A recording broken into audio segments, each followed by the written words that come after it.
Bonjour à tous, je suis Elisabeth Smeisters, enseignante de Yin Yoga et cofondatrice de Miam. Je vous accompagne vers le réalignement à votre être céleste pour ressentir le flow dans votre vie. Bienvenue sur État de Flow, des conversations inspirantes pour nourrir votre âme et vous aider à vibrer le flow.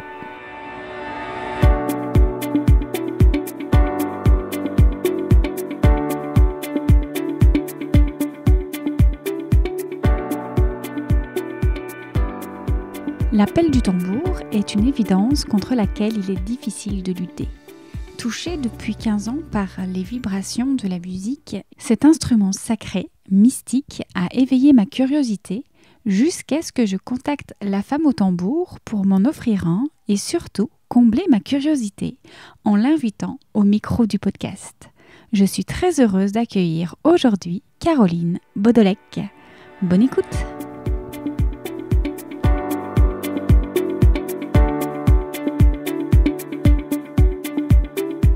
Bonjour Caroline. Bonjour, comment vas-tu ? Très très bien, et toi-même ? Ça va très bien. Je suis vraiment très heureuse d'avoir l'occasion de t'avoir au micro du podcast aujourd'hui pour parler tambour. Moi aussi, je suis ravie d'avoir quitté le crachin breton pour retrouver Paris et pour parler des tambours, mon sujet favori. Mais oui, parce qu'il faut le dire, tu as un métier un peu particulier, c'est-à-dire qu'on ne rencontre pas forcément à tous les coins de rue. Tu mets au monde des tambours chamaniques. Est-ce qu'on peut dire ça ? Vaste question. Parce que dans ta question, il y a est-ce que je mets au monde ? Est-ce que c'est des tambours chamaniques ? Et du coup, c'est plein de questions que je me pose assez souvent et auxquelles je crois que j'ai pas vraiment la réponse, mais je pense que rien que dans l'exploration de la question, il y a quelque chose d'intéressant. Et du coup, sur le fait qu'il soit chamanique ou pas, c'est une question, je sais pas trop, mais je pense que oui. Qu'est-ce que ça voudrait dire d'ailleurs, chamanique ? Le truc, c'est que je pense que chamanique a justement... Il y a plein de sens et on met plein de choses derrière le mot chamanisme. Et du coup, je trouve que parfois, c'est difficile de savoir où on en est. Et il y a un côté très traditionnel dans le chamanisme, donc qui vient de certaines cultures, que ce soit de Mongolie, par exemple, ou plus d'Amérique. Et du coup, pour ces peuples-là, je pense que de nous voir utiliser, nous, le mot chamanisme à tout bout de champ, ça doit leur faire un peu bizarre. Donc je pense que c'est quand je pense à ça que je me dis, je sais pas trop si je fais vraiment des tambours chamaniques, mais en même temps, je sens qu'il y a quelque chose de lié à ces cultures-là. Et il y a aussi la notion de l'esprit, peut-être ? C'est pas un simple tambour ou...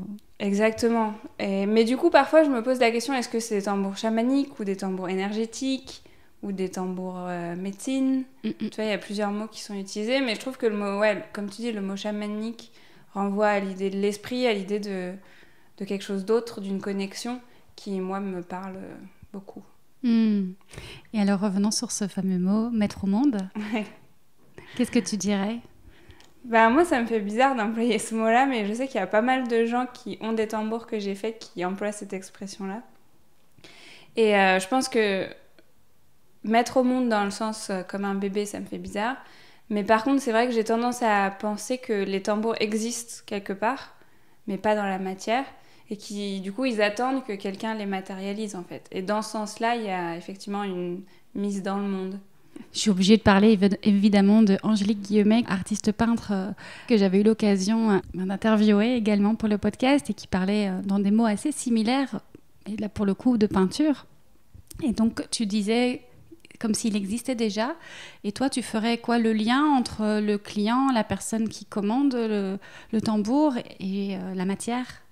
Ouais, je pense que c'est un truc comme ça. C'est comme s'il y avait un triangle en fait entre la personne qui commande, le tambour et moi. Et d'ailleurs, souvent, j'ai remarqué que quand je crée les tambours, j'ai pas mal de ressentis, ou ça peut être à des périodes particulières de ma vie où il y a un changement ou une problématique qui émerge. Et à chaque fois, quand je fais le tambour, en fait, je me rends compte que la personne a la même... il se passe la même chose, il y a une espèce d'écho, et du coup, c'est comme s'il y avait vraiment une espèce de... Je sais pas trop quel mot employer, mais tu vois, il y a un lien qui se crée entre les trois à chaque fois. Un lien invisible. Tu travailles beaucoup sur l'invisible au final. Ouais, en fait. Et je pense qu'il faudrait que je fasse encore plus. Mais oui, de plus en plus, je me rends compte que la fabrication matérielle, en fait, c'est un symbole et une matérialisation de ce qui se passe dans l'invisible. On va avoir l'occasion de toute façon d'y revenir un peu plus.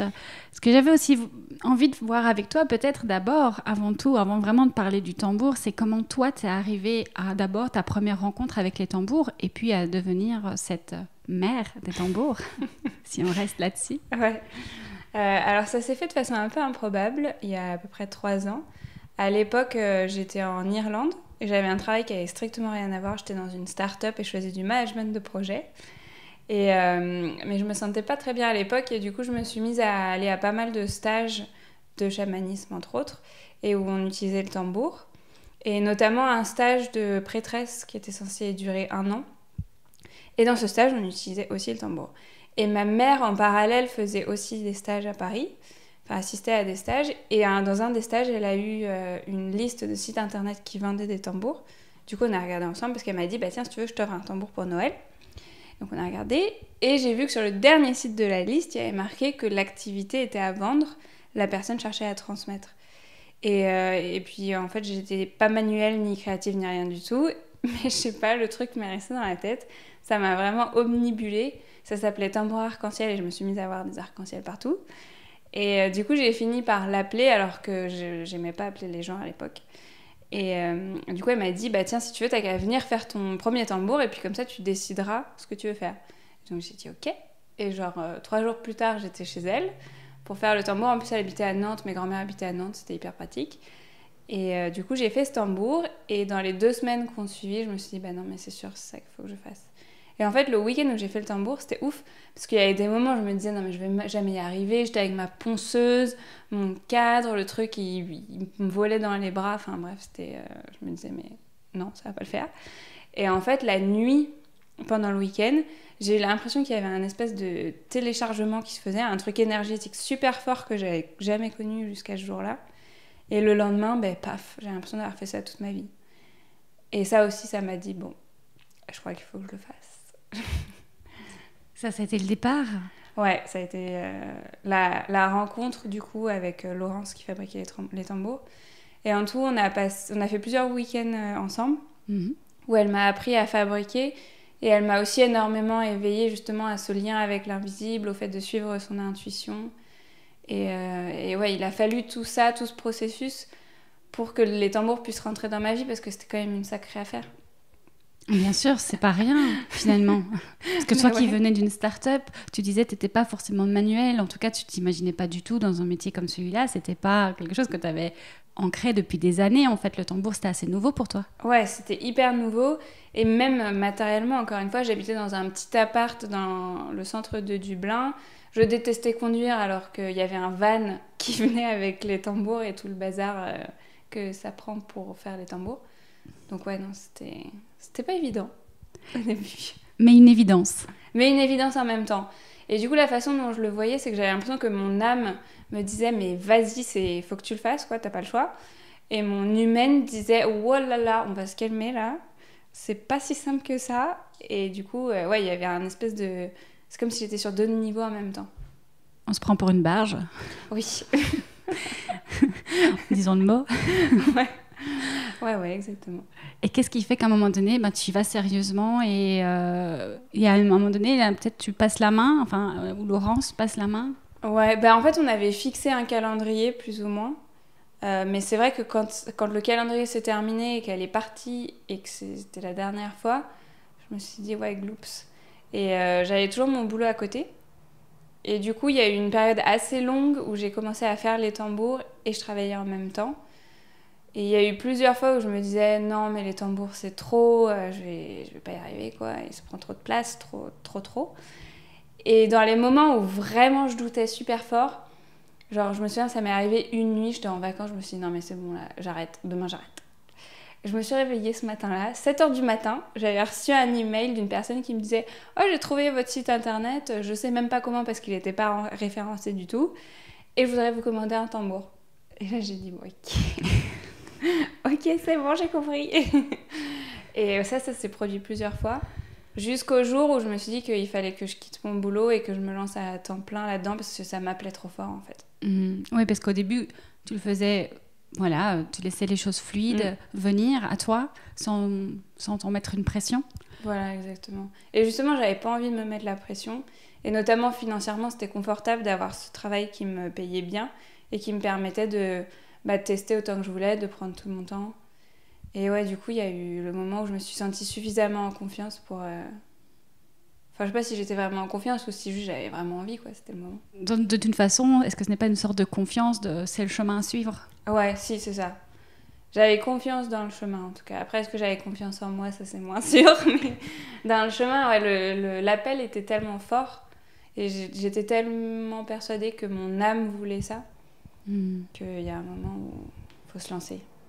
Est-ce qu'il y a quelque chose de l'ordre... C'est quand même impressionnant, un tambour, de se dire je vais fabriquer des tambours. Oui, il y a une question de légitimité assez forte. Surtout que du coup, quand j'ai commencé, j'avais 25 ans. Donc tu vois, j'étais quand même assez jeune. J'ai exploré le chamanisme depuis pas très longtemps. Et je me disais, mais la plupart des gens qui font des tambours, ils font du chamanisme depuis je sais pas combien d'années. C'est des grands chamans, machin. Et du coup, moi, qui suis-je pour faire ça?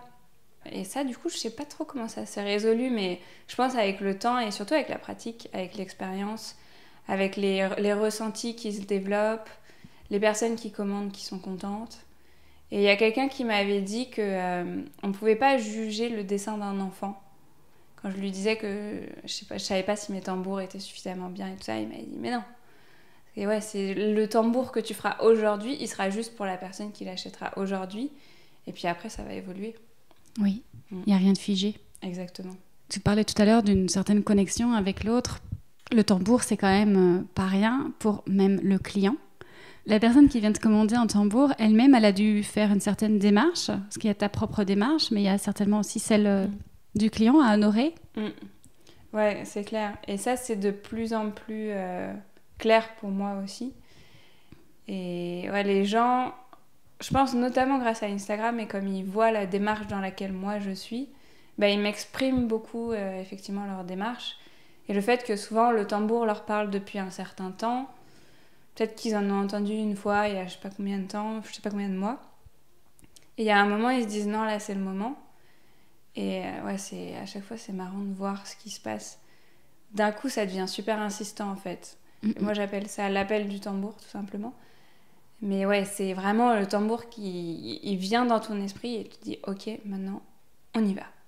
Et justement, est-ce qu'il y a, à part cette évidence des deux côtés, donc également du client, à part cette évidence, est-ce que tu remarques peut-être une typologie de personnes, un passage dans leur vie qui fait qu'ils sont prêts et qu'ils viennent acheter un tambour auprès de toi? Souvent, c'est des moments de grands changements ou des préparations de transition ou des transitions déjà faites et ils veulent expanser en fait leur pratique. Du coup, ouais, je dirais qu'il y a plusieurs typologies, mais il y a toujours une affaire de transition, de se retrouver soi-même, de se connecter à soi-même et à l'invisible.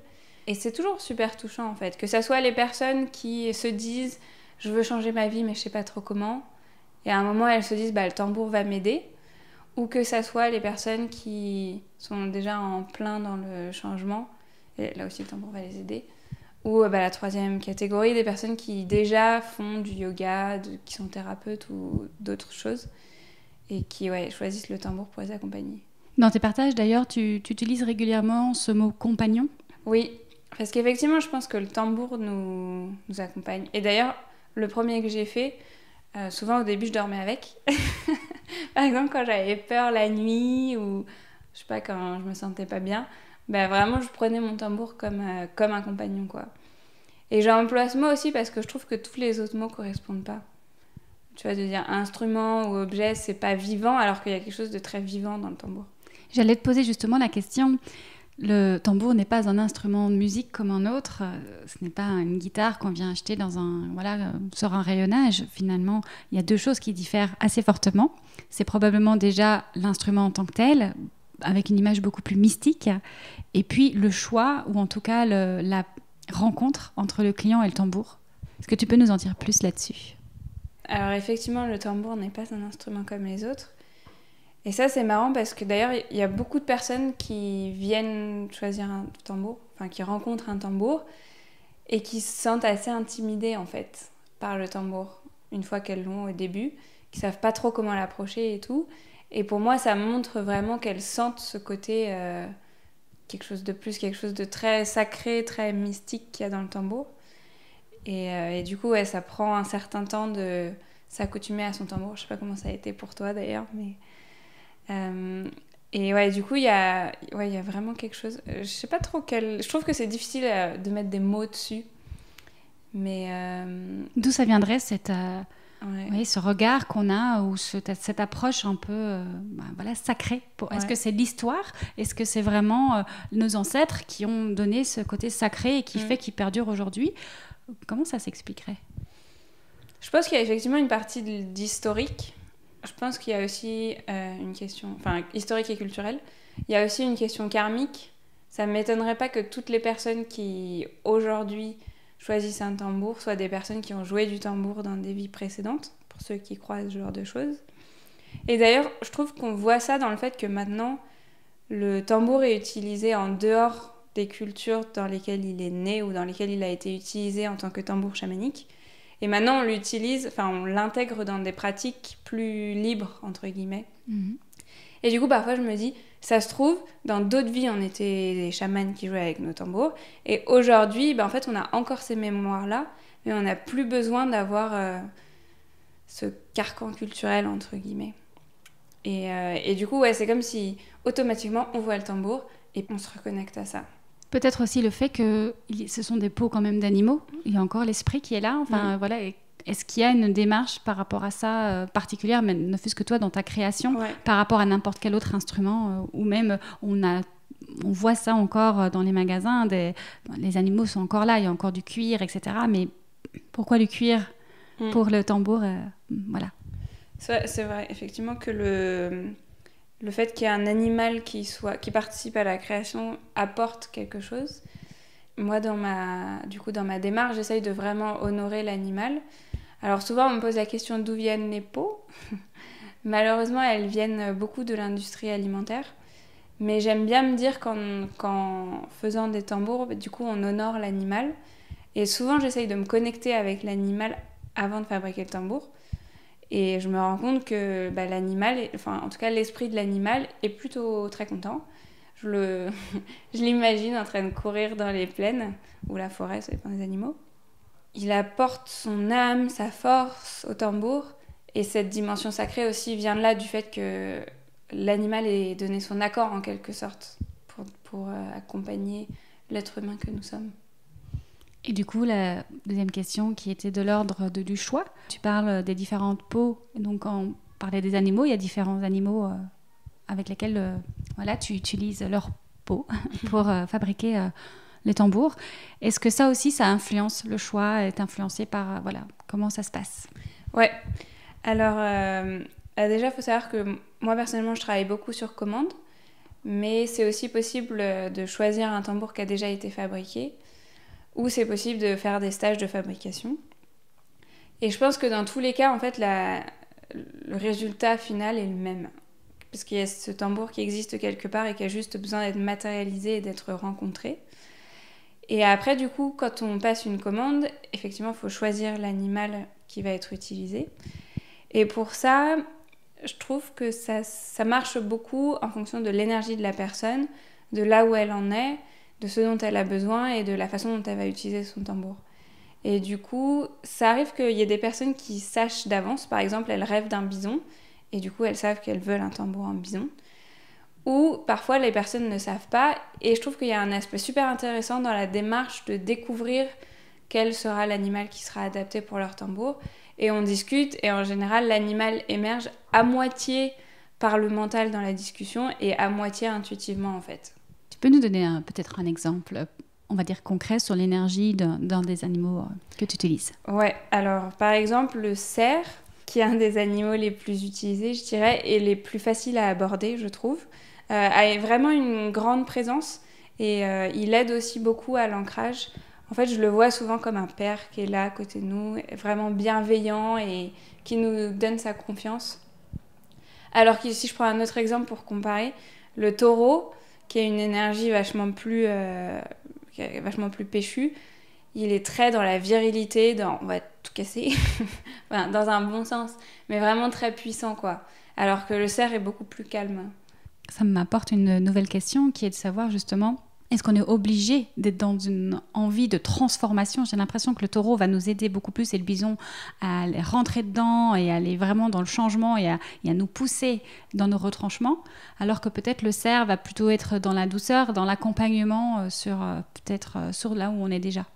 Ouais, alors ça dépend vraiment des gens. Il n'y a pas de règle.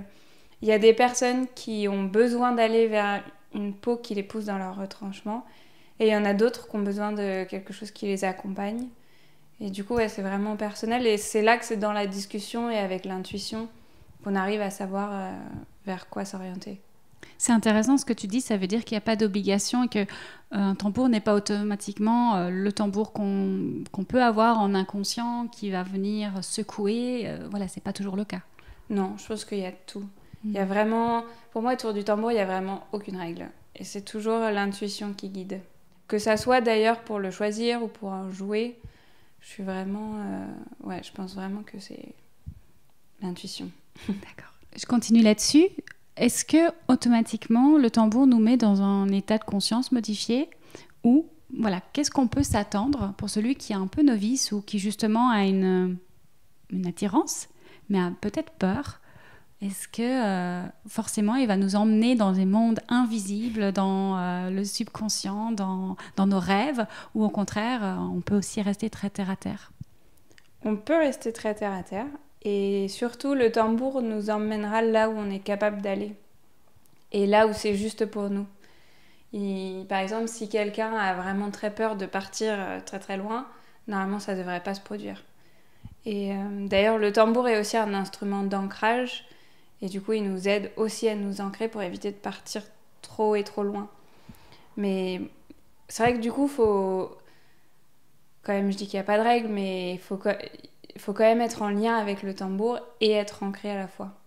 S'abandonner, plutôt dans le sens faire confiance et se laisser guider par ce qui vient. Donc le tambour nous emmènera là où on est capable d'aller. Ça, je pense que c'est vraiment important à savoir et d'être rassuré par rapport à ça. Et surtout, si on est seul, le tambour c'est un compagnon, comme on disait, et il est là pour prendre soin de nous. Donc, il ne se passera pas des trucs trop improbables. Enfin, je pense pas. Et après, je pense effectivement que c'est important d'être bien ancré. Et le tambour est un outil qui nous aide à nous ancrer, mais aussi ça peut être bien, notamment s'il y a un peu de peur avant d'en jouer, de faire soi-même peut-être une petite méditation d'ancrage en imaginant qu'on a des racines qui poussent. Et comme ça, on est sûr d'être bien ancré, et c'est là qu'on peut mieux partir en étant sûr de revenir. Donc ça, c'est vraiment un conseil que je donnerais, c'est de travailler sur l'ancrage pour mieux s'élancer dans la pratique du tambour. Et on peut aussi après utiliser le tambour pour travailler son ancrage, par exemple en posant l'intention en jouant du tambour de s'ancrer. Ça aussi c'est possible. Et après oui, aussi il faut savoir que de toute façon de partir soi-même en voyage avec son propre tambour, c'est un peu plus difficile que de partir quand quelqu'un d'autre joue, parce qu'évidemment on est dans la matière en train de jouer avec son tambour. Et du coup, il faut arriver à lâcher prise tout en faisant ça. Et en fait, j'ai l'impression que ça se produit quand on laisse le tambour jouer lui-même. En fait, ça joue. C'est plus nous qui jouons. Et c'est là qu'on arrive à mieux voyager. Ça me fait penser à ma rencontre avec Sophie Amiac-Moret, que j'avais également interviewée sur le podcast. Ça fait totalement écho à ce qu'elle disait. Finalement, elle ne joue pas, disait-elle, de tambour. Elle laisse chanter le tambour. C'est cette notion de laisser être ce qui doit venir. Oui, et je pense que c'est pareil pour soi. Quand on est en train de jouer, il faut le laisser sortir. Je pense qu'il y a souvent Par exemple, on se met à respirer plus fort, à siffler, à chanter, à crier. Ça, c'est hyper important de laisser tout ça sortir et comme tu dis, de le laisser être, du coup. Il faut ouvrir la bouche. Ça renvoie au chakra de la gorge, la voix. Ça veut dire que c'est raccordé. Exactement, et du coup, il y a la vibration du tambour. Et c'est vrai que je trouve que la vibration de la voix peut faire écho à la vibration du tambour. Et c'est comme si la voix, du coup, permettait de faire vibrer l'intérieur. Et ça crée encore une fois, je perds mes mots, mais je sais pas, un vortex ou une résonance, en tout cas, avec le tambour. Et donc ça peut être hyper intéressant d'explorer la voix aussi. Et donc, ce que tu nous rassures, en tout cas, ce que tu rassures les auditeurs qui seraient curieux, mais qui ne se sentiraient pas légitimes, comme tu disais tout à l'heure, toi pour les créer, mais eux pour les recevoir, pour en avoir, on n'est pas obligé d'être chaman, on n'est pas obligé de pratiquer depuis 20 ans le yoga, la méditation, des pratiques rituelles, etc. On peut vraiment explorer et se laisser justement cette ouverture d'exploration. Je pense que oui. Après, comme on disait, c'est un objet qui peut être très sacré, très mystique. Et du coup, c'est normal d'être un peu intimidé ou impressionné au début. Surtout pour des personnes qui n'ont pas forcément l'habitude de ce genre de pratique. Mais dans ce cas, j'ai l'impression que souvent, le lien se crée, mais peut-être plus doucement. Ou par exemple, la personne va poser son tambour dans sa chambre ou dans une pièce. Et elle commencera à créer le lien de cette manière-là. Et après, ça se fait petit à petit. On se met à jouer de temps en temps. Et puis, au fur et à mesure, ça grandit. Mais de toute façon, si l'appel du tambour est là, c'est qu'il y a quelque chose qui doit se passer, qui doit se réveiller. Tout à fait. Et alors, j'ai encore une question par rapport justement à l'utilisation peut-être du tambour, si on peut parler un peu plus dans ces termes. Est-ce que c'est un instrument qui est personnel ou qui se partage ? J'ai l'impression que c'est plutôt personnel. Maintenant, quand on est dans une famille ou entouré de musiciens, est-ce que c'est un objet qui se partage ? C'est vrai qu'il y a beaucoup de gens qui jouent du tambour qui ne veulent pas prêter leur tambour et qui ne veulent pas même que le tambour soit touché. Parce qu'il y a un lien énergétique qui se crée avec le tambour et à force d'en jouer, on renforce cette énergie. Et du coup, si quelqu'un d'autre joue avec, on peut avoir l'impression que ça crée des distorsions. Mais après, je pense qu'encore une fois, il faut suivre son intuition et ce que ça dit à l'intérieur. Et à la limite, on peut même demander au tambour, par exemple. Faire un voyage au tambour et lui demander est-ce que c'est OK de le prêter à d'autres personnes. Après, je sais que, par exemple, moi, j'ai pas trop de problème à prêter mes tambours, mais c'est peut-être aussi parce que je les fabrique. Je pense que ça crée quelque chose de différent. Mais ce que j'aurais tendance à dire aussi, c'est que le prêter à des personnes qui sont musiciennes, ça peut faire un peu bizarre parce que est-ce que la personne va comprendre ce que c'est que cet objet ? Je trouve qu'il y a aussi cette question-là et qui, moi, a pu me faire bizarre quand je prêtais mon tambour à quelqu'un qui ne savait pas du tout ce que c'était qu'un tambour chamanique.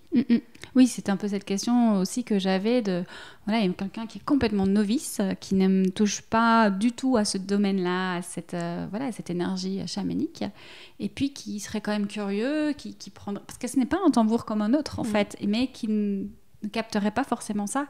Et donc, parfois, il peut y avoir aussi peut-être un dialogue à avoir avec notre entourage, les gens qui... Voilà. Encore une fois, il faut le faire à l'intuition, je pense. Et de toute façon, juste avoir le tambour, ça met une énergie dans la pièce et dans la maison qui peut avoir des conséquences sur les personnes qui sont autour. Alors, ça ne sera rien de très impressionnant ou ça va arriver du jour au lendemain, quelqu'un va complètement se transformer, mais je pense qu'il y a quand même un impact parce que le tambour rayonne en fait, l'énergie du tambour rayonne beaucoup, qu'on en joue ou qu'on n'en joue pas d'ailleurs. On peut peut-être un petit peu dériver sur maintenant l'état de flow qui est le nom du podcast. Comment le tambour peut nous aider peut-être à faire ce lien avec l'état de flow, à avoir peut-être conscience du flow, ou comment toi tu aborderais cet état de flow ? Effectivement, le tambour peut être un bon instrument pour ça, même si c'est pas un instrument, c'est un compagnon. Mais effectivement, quand on en joue, du coup, le mental, au bout d'un moment, se tait, on le met de côté, et il n'y a plus que l'âme qui parle, ou je sais pas, chacun utilise les mots qu'il veut, mais en tout cas quelque chose de plus vrai et de plus direct. Et du coup, je pense que quand on est dans ça, on est dans un état de flow. Le mental s'est tu et ouais, tout est clair, tout est transparent, tout est limpide. C'est marrant parce que je ressens ce que j'essaye de dire et j'essaye de trouver des mots, c'est un peu bizarre. Mais c'est peut-être ça l'état de flow aussi. Donc, comment tu définirais l'état de flow en quelques mots ? La façon dont je le ressens, c'est que c'est un état de fluidité. Et comme s'il y avait une rivière à l'intérieur et que tout se mettait à couler, tac, tout droit. Et du coup, tous les gestes, tous les actes, toutes les paroles sont justes et évidents. C'est magnifique ce que tu dis, ça rejoint très très fortement ce que moi je ressens quand je parle état de flow, la fluidité, l'eau, la rivière. Donc c'est très beau cette résonance. Et qu'est-ce qui te met en état de flow si ce n'est le tambour? L'écriture, je crois. Quand je me mets à écrire, le temps disparaît. Et c'est toujours cette histoire de ressenti. Je me plonge complètement dans le ressenti de ce que je suis en train d'écrire. Et du coup, il n'y a plus rien d'autre et tout devient aligné. Et donc, au cas où tu n'es pas aligné, tu as toujours ce compagnon, le tambour. Exactement. Il vient me mettre un petit coup aux fesses quand j'en ai besoin. Le tambour et la méditation aussi. La méditation aussi, très bien avec l'état de flow. Et on peut méditer avec le tambour? Est-ce que ça nous met dans un état méditatif? Je pense que ça met effectivement dans un état proche de la méditation, si ce n'est le même. Et ça, je dirais que ça peut dépendre peut-être des gens et de leur pratique du tambour et de la méditation. Et après, c'est aussi possible de méditer d'abord et jouer du tambour après, ou jouer du tambour et méditer après. Et le résultat, c'est l'état de flow. Et le résultat, c'est l'état de flow, exactement. Merci beaucoup Caroline. Où est-ce qu'on peut te retrouver? Donc, tu es très active sur les réseaux sociaux, tu nous partages beaucoup de choses supplémentaires de ce qu'on a déjà pu raconter ici pendant notre rencontre. Donc, ton Instagram? La femme au tambour. Voilà. Tout au singulier, très facile. Tu as un site? Lafemmeautambour.com existe, mais il est en construction depuis très longtemps. Mais il finira par voir le jour. Du coup, le mieux, c'est les réseaux sociaux ou de me contacter directement. lafemmeautambour@gmail.com. Ok. Est-ce que tu voulais nous partager une dernière petite chose où on a fait le tour? Je dirais, laissez venir l'appel du tambour, mais quand il est là, écoutez-le parce que sinon il devient très très très insistant. Il peut envahir les pensées et les rêves de manière très insistante. Tu en as eu l'expérience ou tu as entendu des personnes en t'en partager l'expérience? J'en ai eu l'expérience. Par exemple, s'il y avait des moments où j'avais besoin de jouer, j'arrête pas de penser il faut que je joue, comme si le tambour m'appelait. Et aussi les personnes qui commandent des tambours, ça arrive très souvent que quand elles viennent, c'est parce que limite le tambour leur casse les oreilles, quoi. Donc voilà, ceux qui se sentent appelés, n'hésitez pas à vous faire ce cadeau. Et puis les autres, ne vous inquiétez pas, c'est pas grave, on n'est pas obligé d'être appelé par le tambour. Non, et surtout que ça peut être aussi une démarche, et une démarche presque karmique ou de développement personnel, parce que si on se dit je suis pas légitime pour avoir un tambour par exemple, il va falloir dépasser ça et l'appel du tambour viendra pas parce qu'il y a un travail à faire dans lequel le tambour va nous accompagner. Rien que l'achat du tambour devient en fait la pratique. Merci beaucoup. Avec grand plaisir, merci à toi. À très bientôt. Merci à vous d'avoir écouté ce podcast. N'hésitez pas à nous suivre sur Instagram, à partager l'épisode s'il vous a plu et à mettre 5 étoiles et un commentaire sur Apple Podcast. Quant à moi, j'ai mis en place des cours de Yin Yoga en ligne via Zoom, puisqu'on ne peut pas se retrouver dans notre refuge habituel. J'ai conçu pour vous un cours en ligne, en live, en petits groupes, ce qui nous permet de pratiquer sereinement, de relâcher les tensions, toutes les frustrations. Ensemble, on apprend à accueillir et à ralentir. Pour réserver votre tapis, rendez-vous sur étatdeflow.com. À très vite pour un nouvel épisode.